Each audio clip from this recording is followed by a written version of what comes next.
Good evening. Tonight, we bring you a story that challenges every modern civilization, beliefs about education, economics, and governance. While the world's wealthiest nations trap their youth in crippling debt, while education has become a commodity sold to the highest bidder, one leader made a declaration that seemed impossible. Education will be completely free, not subsidized, not affordable, free. And not just tuition free. We're talking about food, shelter, books, supplies, everything a student needs to manifest their highest potential. All of it without a single dollar changing hands. This isn't a campaign promise. This isn't a pilot program. This is the living reality of KAILASA, and it stands on the shoulders of one being's relentless sacrifice.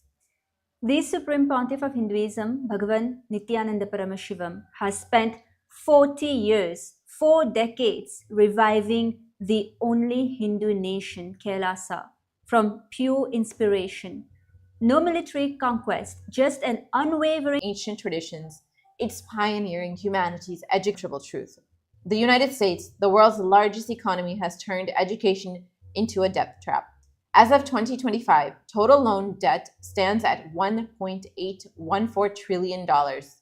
Let me say that again, $1.84 trillion. 42.5 million Americans are carrying debt. Federal student loan debt, that's roughly 1 in every 8 Americans. The median debt between $20,000 and $24,000, $990 per borrower.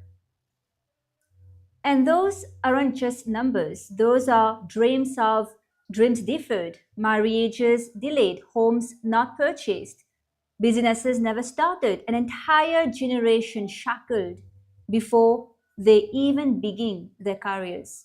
Accor- According to the Federal Reserve's 2025 report, 25% of borrowers with outstanding student loans are behind on payments or in collections among borrowers earning less than $25,000 annually.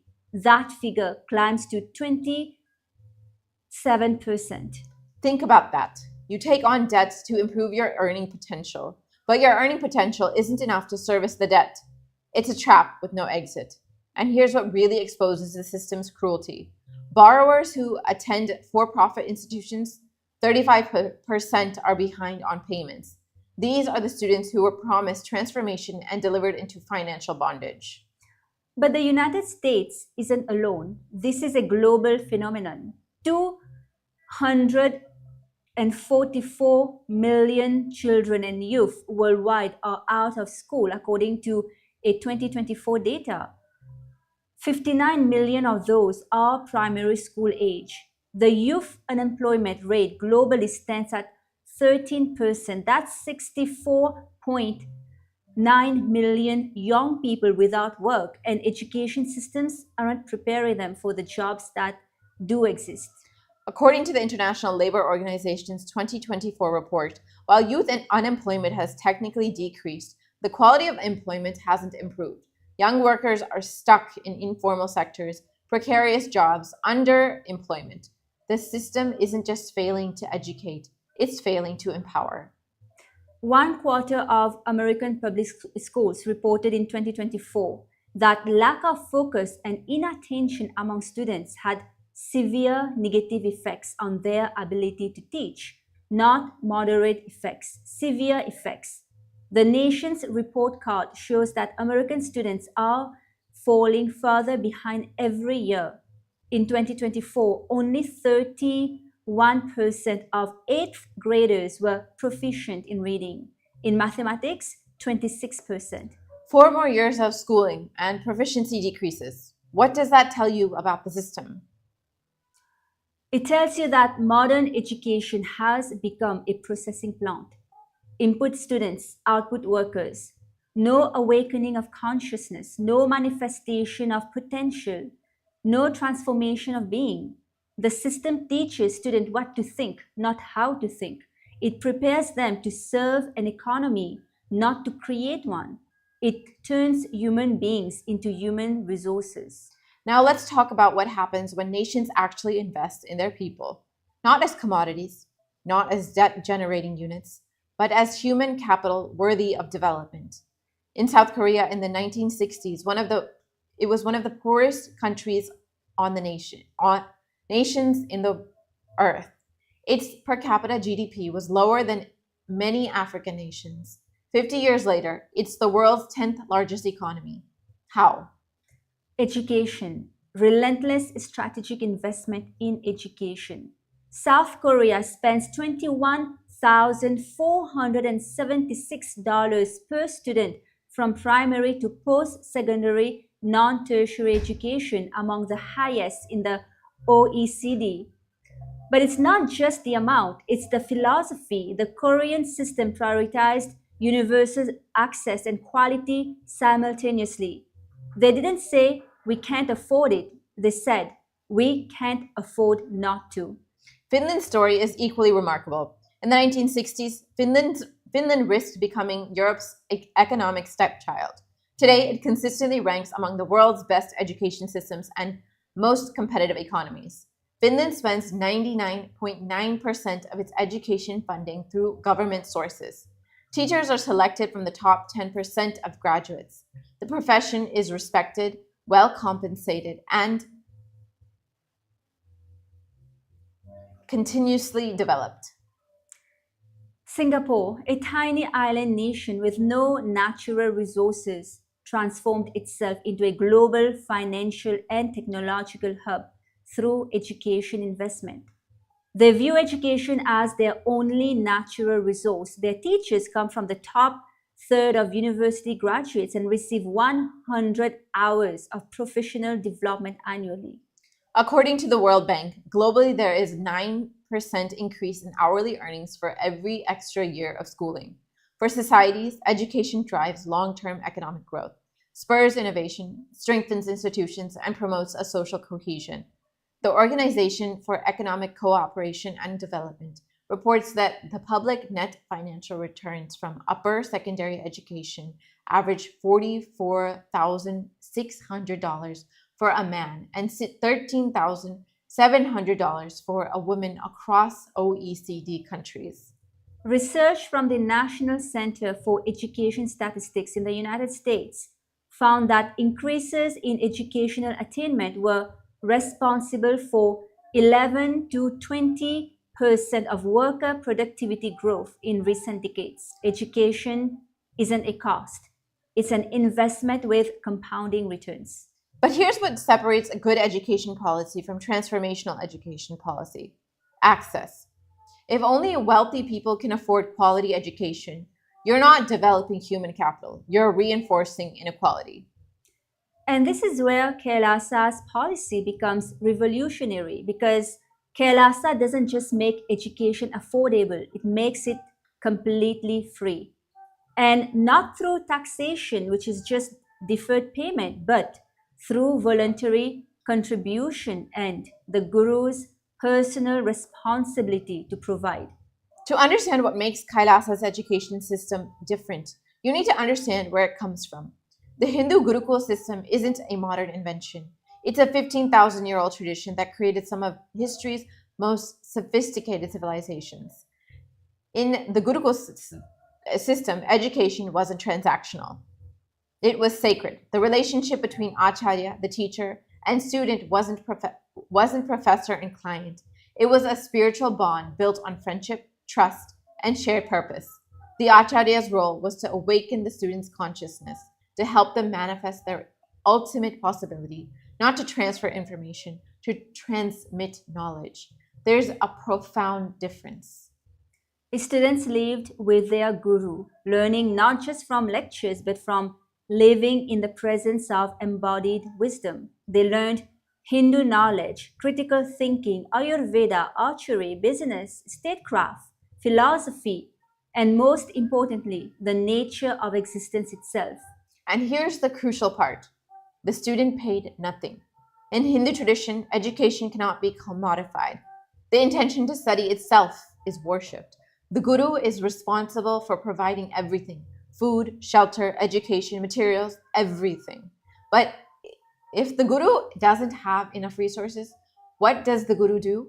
According to the agamas, the ancient Hindu scriptures, the guru should go around and beg, collect food, and feed the students. The guru's responsibility is non negotiable. Even if the father of the child is a king, no charge can be asked. This isn't charity, this is dharma. This recognition that certain things are beyond commerce, knowledge is one of them. This system created an unbroken chain of knowledge transmission spanning millennia. It produced scholars, scientists, mathematicians, physicians, philosophers, and leaders who built civilizations that flourished for thousands of years. The Gurukul system wasn't just an education system, it was a consciousness transmission system. But colonization dismantled this system. The British, through figures like Macaulay and Max Muller, deliberately destroyed the Gurukul tradition and replaced it with a system designed to create clerks and administrators, not leaders and visionaries. That colonial system is what most of the world still uses today. That's why students memorize information but can't think critically. That's why they pass exams but can't solve real problems. That's why they graduate but aren't empowered. Standing on the ground of the Supreme Pontiff of Hinduism's authentic experience of oneness with Paramashiva, the ultimate consciousness, the Supreme Pontiff of Hinduism declared that Kailasa would operate entirely without taxes, and education would be completely free. Not eventually, not when it's financially sustainable, immediately. Think about the audacity of that commitment. Every economic advisor, every practical administrator, every pragmatist would say, impossible. Start with something achievable. Phase it in. Be realistic. But the Supreme Pontiff of Hinduism's declaration came from sincere compassion for humanity and an unwavering commitment to raising the standard of life for all. This wasn't negotiable, this wasn't aspirational, this was the foundation. For 40 years, the Supreme Pontiff of Hinduism has worked not as a politician making promises, but as a builder laying the foundation of Kailasa. Kailasa's Pontifical Council for Education has served close to 20 million students over the last 20 years.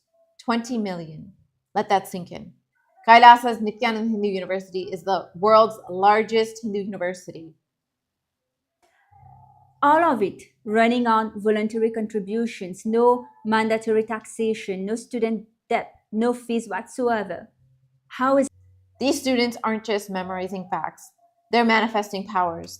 They're developing capabilities that modern science is only beginning to. Shivam teaches students one that's education in its truest sense. And here's what sets the Supreme Pontiff of Hinduism apart. He doesn't just teach this philosophy, he lives it. The Supreme Pontiff of Hinduism doesn't outsource the responsibility. He doesn't delegate the sacrifice. He embodies it. KAILASA collaborates with the United Nations on educational initiatives. It has established diplomatic relations with multiple nations. It operates spiritual embassies on multiple continents. It runs humanitarian programs that have served over 2 billion free meals. All of this built from vision and sacrifice. This isn't a government running on oil revenues or tax collection. This is powered by inspired contribution and the personal commitment of a being who refuses to compromise on the sacredness of knowledge. So, what does this education system actually look like in practice? How is KAILASA's Nithyananda Gurukul different from contemporary schooling? First, transmission versus transfer. Modern education transfers information. The Gurukul transmits knowledge. Students don't function as personal computers processing data. They function as conscious beings, accessing cosmic archives and making their own inventions and discoveries. Second, initiation versus instruction. In the Gurukul, there's no lectures where students passively receive information. There are only initiations, empowerments where students are given powers and asked to explore, play, manifest their specializations, their highest potential, and grow. This is Shaktipada, the direct transmission of spiritual power from the Guru. It's not about filling students with concepts, it's about awakening them to the right context, Third, enlightenment. yes, and third, holistic development. The Nithyananda Gurukul teaches practical life skills alongside spiritual development. Students learn Ayurveda, archery, business, critical thinking, decision making, and the fundamental truths about enlightenment in life. They make real decisions. They are not being prepared for life, they are living it. And fourth, awakening dormant potential. The Supreme Pontiff of Hinduism activates subtle grooves and non mechanical parts of the students' brains through ancient Hindu sciences. These heightened levels of brain use allows students to reach their truest, highest potential. Parents report breakthroughs in behavior, intelligence, self confidence, and unique expression of powers. These aren't marginal improvements, these are transformations. And all of this, every bit of it, is provided free of charge. Students receive residential schooling, day schooling, weekend programs, and e-Gurukul online platforms. The entire system operates on the principle that knowledge is free. The Department of Education provides equal access to education for all, focusing on evolving students as strong leaders of the Hindu faith and contributing citizens of society. It offers educational grants, builds research facilities, and expands qualified personnel, all without charging a single student. This is what education looks like when it's treated as a sacred right, rather than a profit center. This is what's possible when a leader makes an uncompromising commitment and backs it with 40 years of dedicated work. So, what's the lesson here? What does Kailasa's education policy teach us about leadership, about sacrifice, about what's actually impossible when we refuse to accept the limitations of a broken system? First, real sacrifice isn't symbolic, it's operational. The Supreme Pontiff of Hinduism didn't give a speech about free education. He built the infrastructure to make it real for 40 years. That's tyaga, sacrifice. Second, ancient wisdom isn't obsolete. The Gurukul system that worked for 15,000 years offers solutions that modern education desperately needs. We don't have to reinvent everything. We just have to remember what we forgot. Third, education investment works. Every nation that has seriously invested in education has seen economic transformation. But Kailasa goes beyond even those success stories by making education not just affordable, but truly free. Fourth, when leaders embody their principles, phase it in. He didn't make it conditional. He declared it and then built the reality to match that declaration. The world is facing an education crisis. That's the reality. Students are drowning in debt. Unemployment is rising. Education systems are failing to empower. And in the midst of all this dysfunction, one nation shows that another way is possible. Kailasa proves that education can be sacred again, that knowledge can be transmitted, not just transferred, that students can be awakened, not just instructed, and that all of this can happen without trapping young people into decades of debt. Is it easy? No. Does it require sacrifice? Absolutely. But the Supreme Pontiff of Hinduism has demonstrated for 40 years that it's not only possible, it is necessary. Because education isn't just about training workers or growing GDP. It's about awakening consciousness. It's about helping human beings manifest their ultimate possibility. It's about creating leaders who will build civilizations that last not decades, but millennia. That is the vision driving Kailasa. That is the sacrifice behind the statistics. That's the evolution happening while the world is sleeping. And if one being can build all of this from pure inspiration and relentless commitment, what could we achieve if more leaders remembered that certain things like the pursuit of knowledge are too sacred to be commodified?